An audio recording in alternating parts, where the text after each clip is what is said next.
Hey, what's going on everybody? It's your favorite Introvert here, and today we're going to be going over DJI's most popular consumer drones. That's right, the majority of the drones that you see here are the most popular that DJI offer. What I wanted to do is, since the Mavic Pro 2, or the supposed new release of DJI's new drone, is just around the corner in a few days, I wanted to go over my impressions with DJI's fleet, as I've had over a year experience with the Inspire here, and with the Mavic Pro series I have about a year's worth of experience as well. We'll be going over my experience with the Phantom, we'll be going over my experience with the Spark, as well as the Mavic Air. So without any further ado, let's get into it.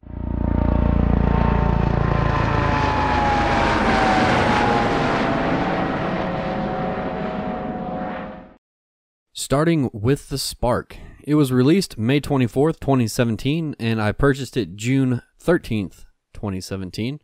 Since the time of my purchase, there have been several firmware changes and flight mode restrictions from the as advertised product.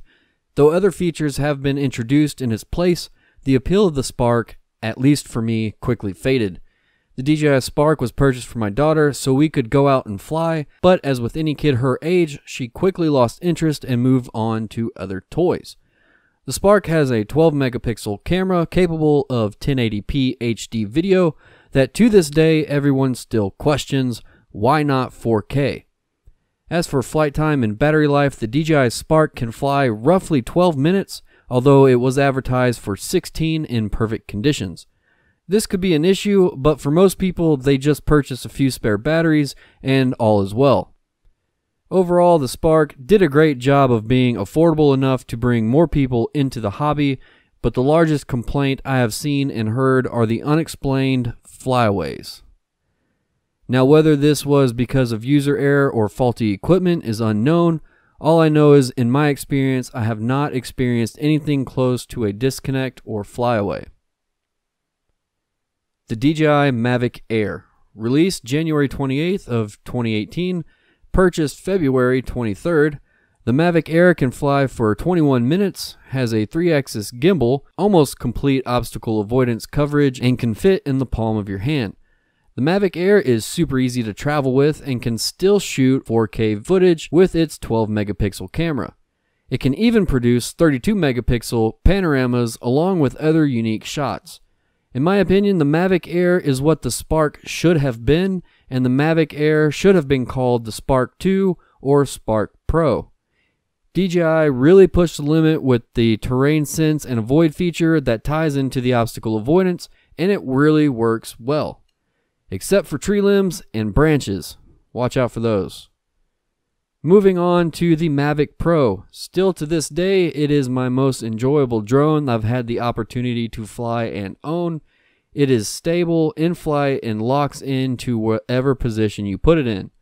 The DJI Mavic Pro comes equipped with a 12 megapixel camera that is capable of shooting 4K videos at 24 frames per second, all while being mounted to a 3-axis gimbal.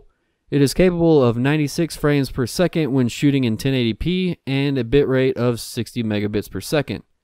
The Mavic Pro has a 27-minute flight time and can fly up to 40 miles per hour in sport mode and is highly maneuverable. If there was one platform DJI decides to throw all of its technology in, I hope it's the Mavic Pro line.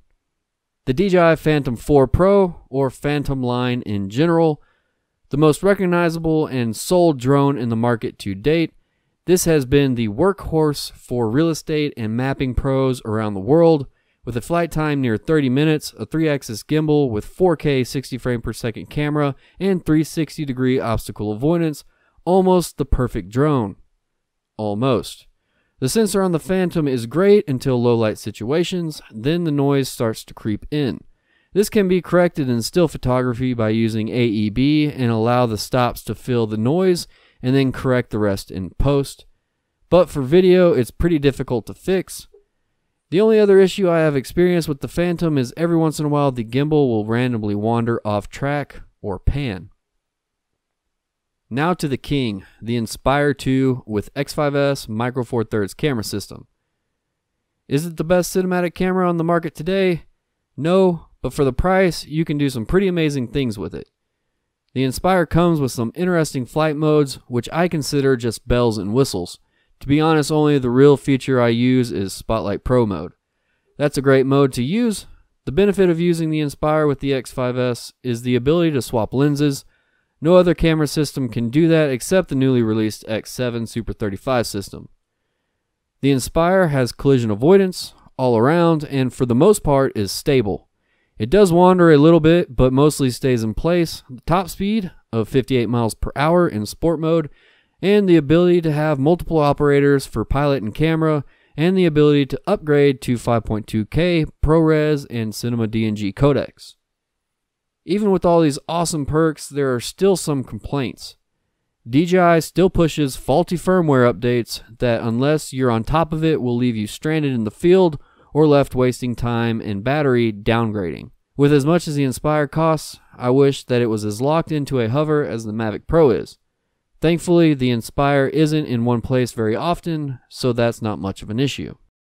That's going to wrap it up for this video. I hope you're as excited of the new DJI drone release as I am. I know I'm going to be tuned in watching the presentation live. I hope you do too. I'm going to heavily consider buying this new drone as I'm a big fan of the Mavic Pro, and if in fact the Mavic Pro 2 is coming out and it has some of the features the Mavic Air does and then some, including that 1-inch sensor that we're all interested in seeing, or the zoom camera. I know I find that very interesting, and I may be swapping out some drones for the Mavic Pro 2. Links are going to be in the description below that you can link to and watch the presentation live from the DJI website. So go ahead, scroll down there, click on the link, and it's going to take you right to the spot that you need to be.